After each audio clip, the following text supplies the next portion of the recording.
Welcome to the holiday episode of the podcast. This will be the only proper episode for the month of December, as I have a bit of a treat planned for the end of the month that I'll get to at the end. For now, I'm going to start off by suggesting that you get comfortable and maybe take the time to grab a treat for yourself, festive or not, while I take a small moment to confess something.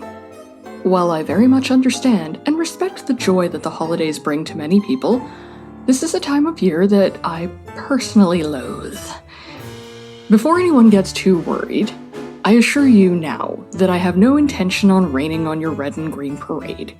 That said, we are going to be talking about some not-so-jolly interpretations of the icon of the season, so be forewarned. I admit that whether it was getting stuck in the trenches of working retail during the holidays, or getting stuck listening to the same songs over and over, year after year, decade after decade, I am one of those people for whom the idea of holiday cheer is a concept that I hear about, but have no real connection to. That said, in the spirit of being curious about it, and trying to be respectful of those I love that actually love this holiday, while also holding a place for those who hate it, I thought there would be no better place to start unpacking this time of year than to tackle the icon that has become the symbol of Christmas, in Western society anyway. Of course, I'm talking about the man in red himself, jolly old Saint Nick. As a character, this figure has a very long and often forgotten about history that's worth exploring. He's had some pretty interesting helpers along the way, some of which we'll be covering in a separate episode all of their own, and the other that we don't much hear about in North America for what will become obvious reasons. But alas, just like when malls were a thing that you could go to, you never stood in line for an hour to cavort with the hired hands. You were there to see the big man himself, and this episode is going to be all about Santa Claus. To begin, we're going to have to get you to give your memory a good wipe of mall Santas and jolly red-nosed men in suits to match. We're starting at the very beginning, and it turns out that there should be an emphasis on the old part of jolly Saint Nick. The saint in question was a real man who lived in Myra, which would be a city in Turkey in modern day. And according to Nate Barksdale for History.com, this monk had more accomplishments than simply being generous. Aside from saving people from slavery and dabbling in necromancy, according to Barksdale, Nicholas is considered the patron saint of sailors, children, wolves, and pawnbrokers, among others. We'll be getting to the one ingredient that sticks out there in a bit, but for the moment, let's focus in on that first part where he saved people from a life of slavery, as this is a pretty important piece of lore. According to his bio on the St. Nicholas Center website, the saint was said to have been born into wealth, and upon inheriting a fortune following his parents' untimely death, gave all his money to the sick and the needy, garnering his reputation for generosity. He became a bishop in Myra at a young age, and continued to tend to those in need, particularly children. Where we get a more specific trait that would carry over into modern-day traditions was through a legend involving a poor man with 3 young daughters. According to the center site, the bishop heard of the man, and how if he didn't find the money to pay the dowries for his 3 daughters, none of them would be able to marry, and he would be forced to sell them all into slavery, which would have undoubtedly meant prostitution. The saint was moved by their plight, and under cover of night, snuck 3 bags of gold into their home.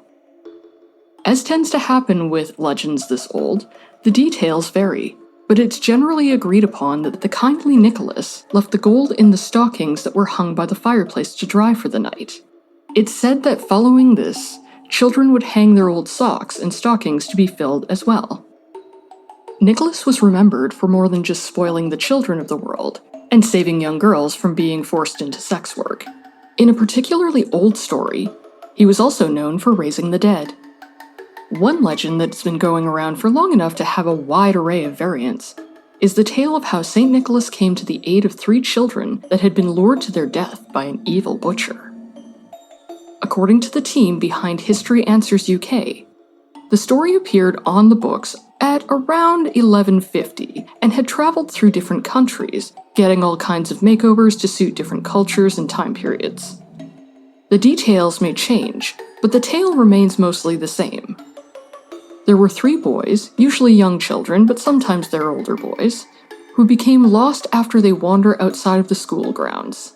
In their time of need, they either happen upon or are found and lured by the butcher, who then proceeds to slaughter all 3 to be sold as meat in his shop.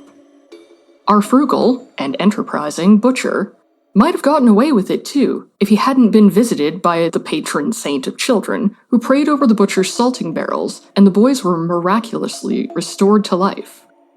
The children were returned to their parents, found safe and sound, and for his misdeeds of attempted cannibalism, the butcher then became Père Fouettard, or Father Whipper, who was then drafted into eternal servitude under Nicholas to punish naughty children.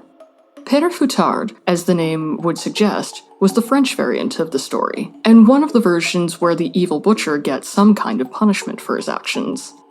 Some versions kind of forget about him after the kids come back to life. Now, aside from the whole raising the dead bit, most of what we see in Nicholas of Myra seems pretty in keeping with our modern gift giver. Granted, he was a monk who became a bishop, and hadn't gotten the red suit makeover yet, but the elements of the man that we know now were there. At this point, if you're listening with any children who are still of Santa-loving age, this would be a good time to usher them out to watch a holiday movie, because we're going to talk about the way that the real saint made his way around the world. As a hint, it took a lot longer than a single night in a year, and the good Claus was reduced to being in multiple parts, in multiple places.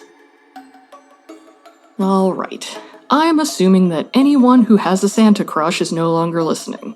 So let's get to the fate of our generous bishop, his death. Nicholas died in the year 343 in Myra on December 6th, though if you go by the Julian calendar, it was actually the 19th. Those of you who are aware of how sainthood usually is attained, especially for those who were awarded the title back in 300 AD, might be getting the sinking feeling that you're about to find out more about the beloved saint than you were ready for. Fear not, however, because it appears that Nicholas didn't come to the sticky and usually miserable, painful end that most saints of his time did. Nicholas's death is seemingly unremarkable, as there are no reports that he died in some spectacularly horrific way, such as dying on a cross or being flayed alive. There are reports that he was imprisoned at one point and likely suffered torture and beatings, though from this distance in history, it is difficult to tell because most of those stories are told from within the Christian framework. The fact that there's basically nothing to tell of his death has 2 relevant points for our discussion. The first, and most obvious, is that if there was anything to be said about the way he died, it was either that it was in the normal course of life, or that the records of his method of death were lost. It's equally plausible that either could be true or both could be true at the same time. That leads us to the other point, however, which is that with nothing to tell us of how he died, and if we take it that it was indeed unremarkable, this was a very rare type of venerated saint for the period. Nicholas, you see, was deemed a confessor, or someone who proclaimed the faith through his words and actions, despite the risks inherent in doing so. For many who attained sainthood, especially at that time, to be considered for the holy honor, most of the time one had to be martyred, as dying for God was said to be the ultimate act of faith. There are others who've attained sainthood through the confessor route, but it does make Nicholas stand out to some degree. Because his death was so utterly forgotten or forgettable over the course of history, it allows his generosity and his kindness to be the things that were most remembered about him. This would serve him well in the coming decades and centuries, as saint veneration fell out of favor and would damn most of his colleagues into the realms of obscurity. Catholicism spread the word of the good saint to different parts of the world, which is why there are so many similar celebrated figures across cultures.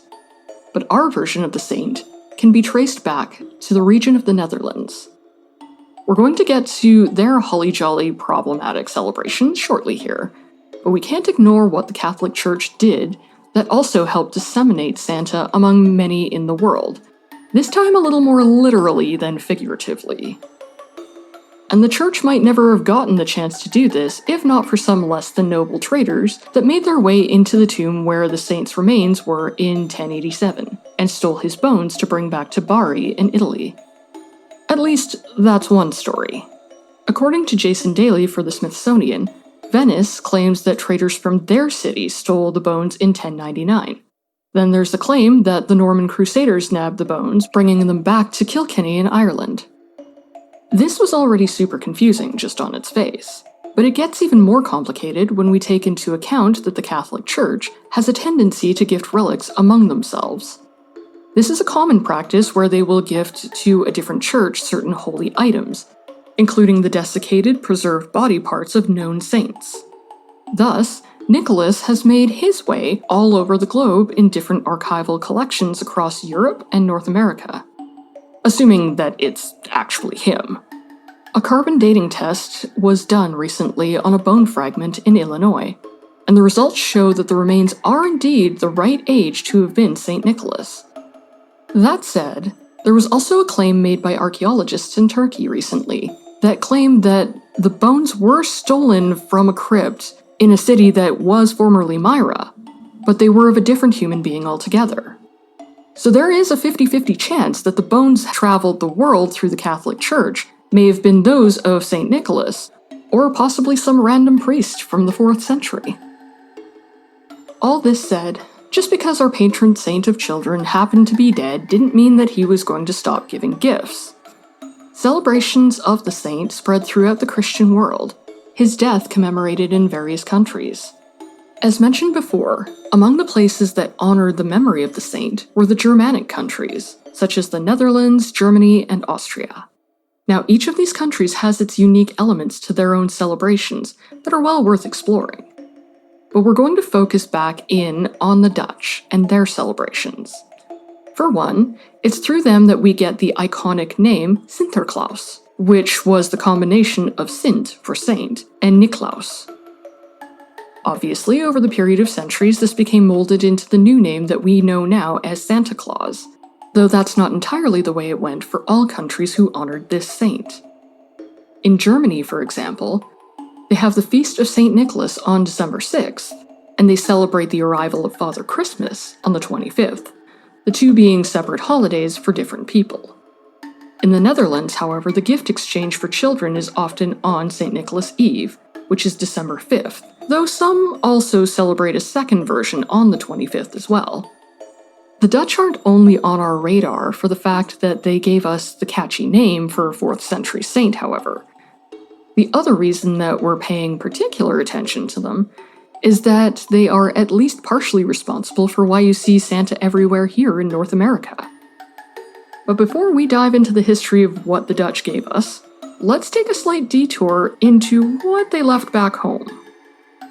Now, as a fair warning, one of these certain companions of the good saint is a bit on the problematic side, in that he appears in blackface. We are going to be giving him a bit of a glance, but I don't want to focus in too much on this figure, because this isn't a very widespread character, and he doesn't have a lot of reach really outside of this one region. For clarity, I will openly state that I do not support blackface in any way, and while it would be easy enough to omit talking about him altogether, I think it's important to acknowledge that he does exist, and talk about the fact that he does have a cultural impact. This figure is not uncontested in that country, and I think it's only fair to bring attention to what those people affected by it have to say, if nothing else. If you want to know more, of course there's more resources for you in the show notes. And with that, let's get to Santa's helpers who didn't quite make the jump with him. We here in North America have been told many tales of Santa having little helpers, though usually that's the easy way of talking about his magical elves that supposedly make his toys. There's a whole other world of elf lore that we will get to by itself another time, but for now, we're going to shed some light on some of the other company that our saint has kept in Europe. There are a lot of other ones than just what I'm going to be talking about here, and you can find a list of them in the show notes to get a better idea of who Santa hangs out with. For the moment, however, let's focus on some of the more famous and infamous ones. Probably the most famous of them all is none other than the beast that is often pitted as the anti-Claus, Krampus. This Christmas demon has seen a lot of good PR over the last decade, with everything from North American Krampus runs to appearances on different TV holiday episodes to a big-name film starring Toni Collette in 2015. That said, our famous demon is not quite what he appears in pop culture. In reality, he is servant to and working alongside the good Saint Nick. In the Germanic countries, Sinterklaas attends the parades in the streets with Krampus, being the sign of order to their chaos.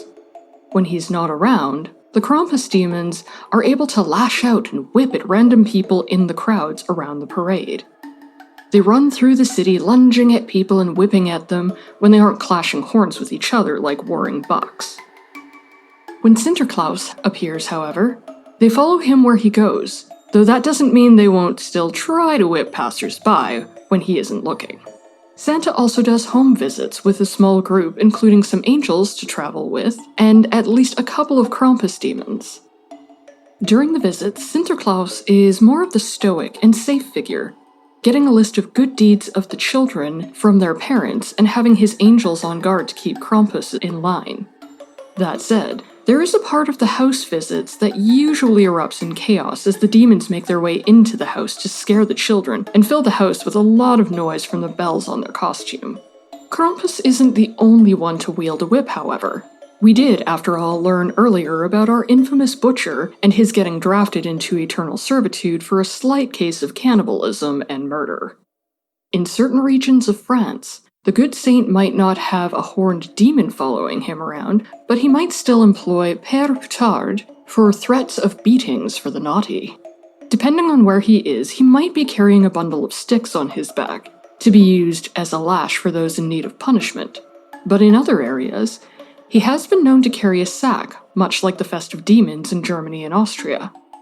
It should be noted that where Krampus or Père Fouettard plan to take you once you've landed in their sack varies greatly depending on who told the story. That said, where the two figures begin to diverge is in how Père Fouettard evolved. The Whipping Father can distinguish himself from the other companions in that sometimes he's not even a companion, but a free agent of chaos and pain. In the 1930s, Père Fouettard made the jump from Europe to America, appearing there as Father Flog. There's not much information showing where he was or why he faded away, but upon being reborn in North America, the Whipping Father was no longer servile to Nicholas, and functioned as almost an anti-Claus, complete with an evil version of his wife. It's not clear that this is taking any cues from the legend of the evil butcher and his wife, but the pair are just as hostile and awful. According to History Daily, the stories around the Flog couple was that Father Flog would administer ironic punishments at the encouragement of his wife. The tales told were that if a child was deemed a liar, they cut out his tongue. If a little girl stole, they cut off her hands, and other horrific overreactions. While this would have made a good story for around the campfire, with the changing face of Christmas celebrations, it's not hard to see why Father Flog didn't remain a part of the entourage for long. And some of it may well have to do with his change in face.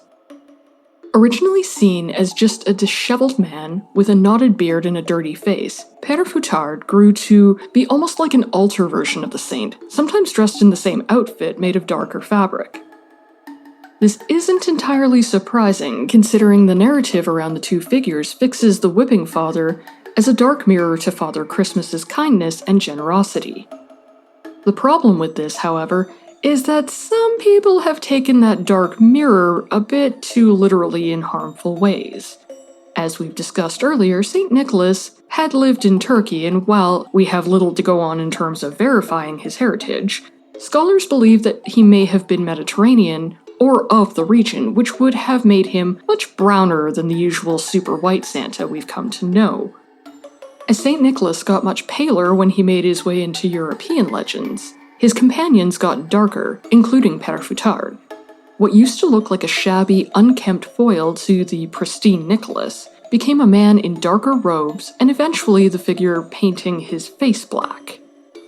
Now, the Whipping Father did used to have dirt on his face, but it should be noted that this figure has been somewhat co-opted by far-right groups in recent years. And there are other uncomfortable characters that group has more or less adopted. While the idea of a character drafted into eternal servitude with a black painted face might be uncomfortable, it gets a whole lot more uncomfortable when that figure has great big red lips painted on him and a curly wig. This figure is not Père Fouettard, but Zwarte Piet, or Black Pete to the Dutch. This character is less scary, but no less problematic, as this helper tends to be less punitive, but more of a buffoon in gesture-like attire in blackface.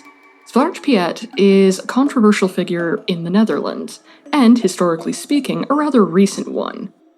While his backstory is a bit foggy, it was generally agreed upon that his origin was likely in a story written by a schoolteacher in the 19th century. The official tale is that Zwarte Piet was a servant to Nicholas, who has come on a steamboat from Spain. Occasionally, this Spanish starting point has been used as a justification for his appearance, as has his association with chimneys, though these days, Black Pete is drawing protests that call to change or retire the character. There are some areas that have since changed him to Soot Pete, the character no longer in full black paint, and instead with dashes of dirt on his face. That said, there are members of the black community in the Netherlands who have voiced their concerns and talked about their experiences that have been influenced by this character over the years. Again, I'll point you to the show notes to get more information on this figure if you would like to know more, particularly about the accounts of the people currently calling for that change. And that's quite enough of Santa's less than helpful entourage. Let's get back to the big man himself, who wasn't quite that big until much later in this story. So far, our journey hasn't had much to do with the North Pole or elves, but we've seen Santa travel over the world in the form of human remains being gifted to different churches. We've also seen his effigy traverse his way through a lot of different places in Europe, but it wasn't until the Dutch came to settle in North America that the saint would make a full transformation into Santa Claus. According to an editorial on History.com, Santa was first introduced to America via Dutch immigrants in the 1770s. This area that was reported on was in New York, but it would be reasonable to think that similar gatherings would have happened among Dutch communities in other parts of the country as well. The reason that New York stands out, however, is because the traditions around Sinterklaas became popular enough there to garner the attention of Washington Irving, whom you might remember as the author of that story about a horseman who was keen to chase down a certain Mr. Crane. Thanks to Irving's writings, this monk from Turkey, who had never set foot in North America and likely didn't even know about the continent, could add patron saint of New York to his list of responsibilities. Santa didn't quite look like himself, however, as this version of the saint wore neither pristine robes nor the red suit. Instead, he was depicted in the fashion-forward ensemble of a blue three-cornered hat, red waistcoat, and yellow stockings, or a huge pair of Flemish trunk hose. His keen fashion sense wasn't the only thing that he picked up on this side of the world, however. His mode of transportation and general shape were the result of a Christmas poem that the author had never intended to publish. Episcopalian minister Clement Clark Moore took inspiration from the Sinterklaas traditions when he wrote his poem "'Twas the Night Before Christmas" in 1822. The poem was originally written to entertain his 3 daughters over the holidays, and this is where we can trace back the image of Santa having gained some weight and traveling through the night sky by reindeer. Moore felt the poem was frivolous and hadn't really intended it for a wider audience, but eventually relented and published it. From here, it was a political cartoonist by the name of Thomas Nast who illustrated the poem in 1881 that solidified the image that now adorns our displays and holiday parades every year. the American Santa image of the jolly old elf was born. And from here, he would become the symbol of the holiday, gradually shifting from saint to folk figure, now with a new home in the North Pole, and a wife figure he'd never had in life. The image that Nast created was built upon by others, and his popularity as a Christmas figure was only bolstered by the 19th century revitalizations in holiday celebrations around the period. The increase in the industrialization of both Western Europe and America also fed into how Victorians celebrated, with gift-giving increasing in popularity.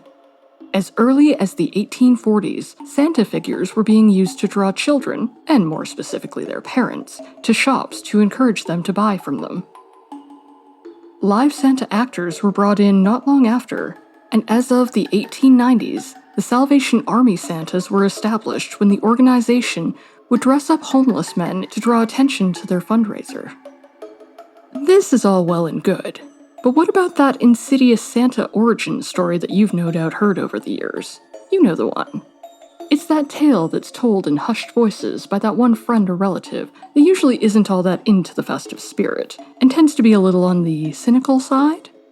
As long as there are no children in the room, this person has no doubt told you that you've got the whole tale of Santa wrong, and that it's all just a corporate ploy dreamt up by some soft drink company.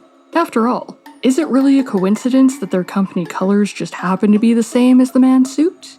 And he's only been their holiday mascot since the early 1900s.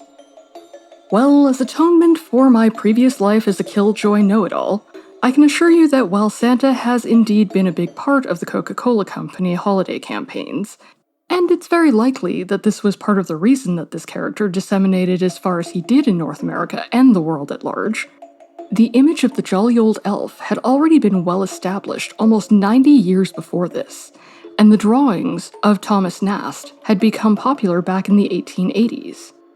The persistent tale that Santa was really just a figure that was given a corporate wash and had been paraded out every year to feast on nostalgic ideas about the holidays is a comforting one for cynics, who usually like to decry the commercialization of this time of year.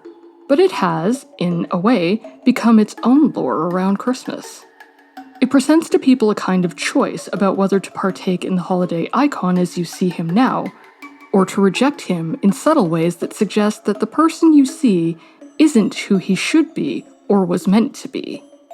While it can be frustrating for someone to see a cheerful figure like Santa Claus being made into something suspicious and cynical, it's at least the tamer version of what happens when good Saint Nick has nothing to counterbalance his purity and kindness. There isn't a holiday mascot that hasn't had at least some subversive take or version to enter pop culture, even if it's just within local spheres. And with an icon like Santa Claus, this was inevitable. After all, for most people, the idea that something is all good all the time isn't one that they can cling to for very long. In fact, this concept of something being too good to be true was at the core of 1947's Miracle on 34th Street. Even that story, however, had its own version of the bad Santa trope, depicting a Santa actor who'd become too drunk to do his job properly, and his badness was the catalyst for the events of that film. This points out something that is important for us to consider here. In North America, our version of Santa is made up to be the epitome of goodness, but, until more recently, he had nothing to counterbalance his kind nature.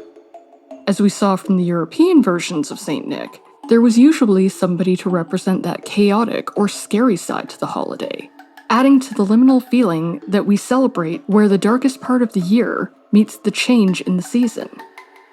If we think back to the way that the saint dealt with beings like Krampus or Père Fouettard, he was typically that figure of not only light, but order. He takes on the role of protector and provider, but he wasn't without some element of punisher too. Rheanna Warner described him as a kind of disciplinarian figure in her book, No Go the Boogeyman, where he could bring joy to those who deserved it, but he could induce fear as well. That said, his variety of fear is unique to him, and that he will seemingly never hurt you, but that doesn't mean his little helpers won't. Now, when I say that Santa won't hurt you, that is going to take some unwinding. If you are a horror movie fan, you likely already have the name of at least 2 or 3 of up to 50 Christmas movies on the tip of your tongue that feature a deranged Kris Kringle coming to slaughter the naughty on Christmas Eve. For some, this is the ultimate subversion of the image of Santa, a man who's known for generosity and goodness, being reframed as a figure of fear who takes from people their security and their lives.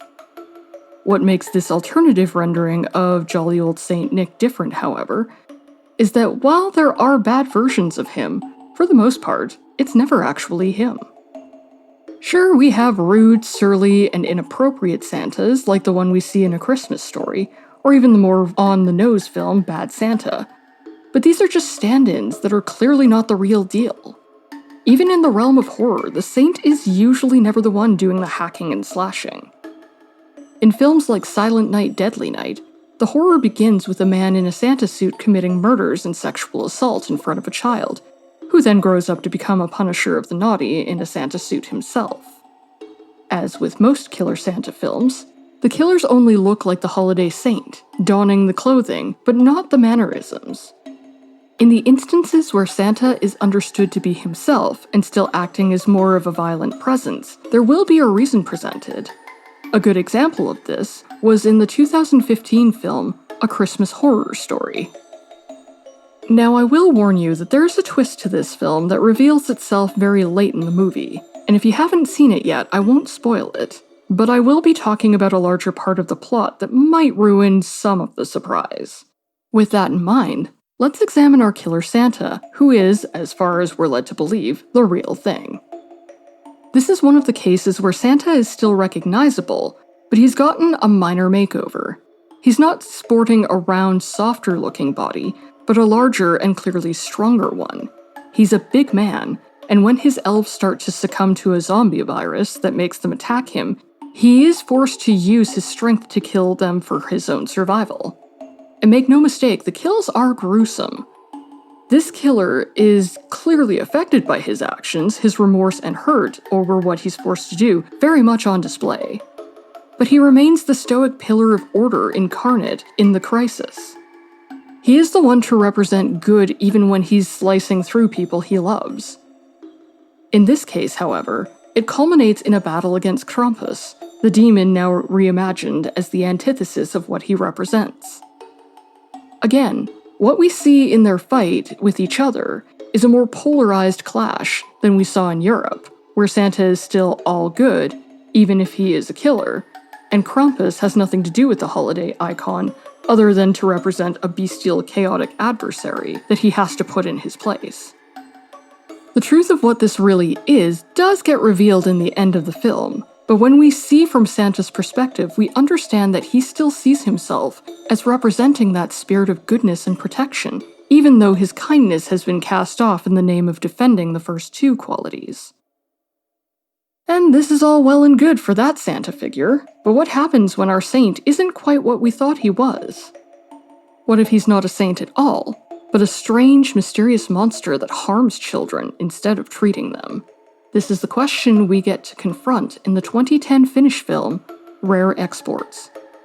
To be fair, this film doesn't quite let Santa actually do any real harm as such, and it's really more his helpers who are doing the work, but that's the setup to what's coming. Even though Santa is on his way, it's not for anything good. This creature has more in common with the cannibalistic ogres and giants of folklore for the Scandinavian regions, making the holiday gift giver look and feel like something more in keeping with a cryptid than a magical elf of generosity. The end result is that the icon actually seems like a hybrid between what we know as Santa and Krampus, sporting horns and having children abducted in sacks. In this sense, this movie gives us a truly unique take on the icon, still allowing him to be ancient and outside the realm of human limitations, but also outside of any kind of human empathy or behavior. He's no longer the enforcer of the moral code of Christianity, nor any kind of human morality code at all. Instead, he's something silent, massive, and unknowable. This is a good time to note that this film is an outlier, and though horror is the only genre capable of getting away with making Santa into something truly bad, there's a reason that it's almost never actually him. For many people, the idea of Father Christmas is so tied to children, there's a kind of understanding that anything you do to darken the icon, you're doing to a child. This might explain why the one who hurts people is never even close to being the true version of Santa. Rare Exports even pulls this card, hinting at what Santa would do if he were released, but letting the helpers do the dirty work of the actual scaring and hurting. We also have to take into account that most of these films are fine with Santa being a killer, but there are no children among the bodies that he leaves behind. That doesn't mean they aren't going to get hurt, however. Take the example of Silent Night, Deadly Night, wherein Billy is traumatized as a young child at the sight of someone dressed as Santa killing his parents. Billy's trauma is never actually dealt with or helped by any of the adults around him, and when he snaps, he basically reverts right back to that childhood self, looking to punish those around him with his axe. We're going to focus in on that for a second, because this is a clever way that the filmmakers managed to divorce any actual children from Santa's naughty list of victims. There are some films that will go the extra mile and force a child to play Kevin McAllister against a figure that he loves, like in the French film Game Over. But even that story's not about Santa himself doing the harm. It is easier for audiences to forgive the subversive icon if we know that he's not the real thing, or that he targets adults that have a chance of fighting back. Or maybe there are just some holiday figures that we can't help but want to be a little bit good. Santa Claus is something that has taken on a life of its own, and with new traditions emerging, like the more recent Elf on the Shelf phenomenon, we aren't done seeing this holiday icon grow and change with the times. Because of this, it's unlikely that this is the last we've seen of the Killer St. Nick stories. But, with the arrival of creepy alternatives here in North America, we're seeing that the jolly old elf can settle into his more traditional role of being the kindly gift giver, rather than having to take the darker aspects on in his personality. The arrival of Krampus has given him a rival that allows him to be a defender of the holiday, despite their history of working together. Before even that, we had figures like the Grinch and Jack Skellington here in North America to play off the old saint, providing some cathartic alternative to him that could vent our frustrations over the less than ideal parts of the holiday, or our ennui with things that have become so familiar that we forget why we do them. The popularity of these characters just goes to show that our need for a darker side to the holidays is bigger than we are often allowed to acknowledge at this time of year. That said, Santa, it seems, just isn't usually up to the task of being bad enough for us. For those kinds of things, he seems pretty content to just leave it up to the professionals. And with that, I think it's time we let the holiday icon get back to what he does best. Thank you so much for taking the time to let me be your guide to the evolution of Santa Claus. You may have noticed that this episode is a touch shorter than it normally is, and the reason for that is that I have a special surprise that I have been working on in the background. Now, in actuality, this surprise had been something I'd planned for October, but it took me far longer to write it than I had anticipated, and because of the things that I had hoped to do with it, I had more or less delivered an impossible task to my poor friend and sound engineering wizard, Jonathan Glass. But we have been working on it since then, and I am very excited to be giving you all the gift of a Halloween story for Christmas. This is an original story that I wrote and narrated, and you can expect that over the holiday season. And in other news, I have a couple of announcements to make. The first being that I am putting the podcast on hiatus into the new year, and I will be returning to the bi-weekly schedule in March. I have many things planned for the new year, and I am wanting to get a good head start on them as soon as possible, but I am going to need time to do that. I will be continuing to update my Patreon in the meantime, however, so if you are interested in the little extras that I'm offering, please do go check that out. And if you are in need of something to keep you entertained while you're waiting, you can always check out my new book. Yes, I have just released a new book in my Brayside series called Shadow Season. This is a sequel to the book Downtown that I wrote back in 2018, but you can still read it as a standalone. There is a link to the new book in the description of the YouTube video, as well as on the website. If you are a big fan of vampires, horror stories in a modern setting, and reading about people who are just trying to figure out what to do with their adult lives after graduating from college, you may very well enjoy Shadow Season. And I do believe that's it for now. If you're wanting copies of the transcript, or to hear episodes early, you will be able to find that over at Patreon. $5 patrons get extras, including bloopers where you get to hear a lot of my cat's opinions on my many mistakes that I make while I'm recording. I also need to give a shout out to my lovely patrons, Maggie, Tim, Jonathan, Melissa, Rheanna, Bibliobot, and newcomer Meghan. You guys are genuinely the reason I'm able to make this podcast available in all the platforms that it's in, and I am so grateful for your support. Thank you so much. And, speaking of support, as always, I have to say a huge thank you to Jonathan Glass, who's worked so hard on this episode and the coming story. He has been super busy himself working on a remix song for the band System Sin as well, and a new project that is coming on the horizon. You can find out more about him on his Instagram, Sea of Dead Faces, which is linked in the show notes. There is also his website that you can find there, so do check him out.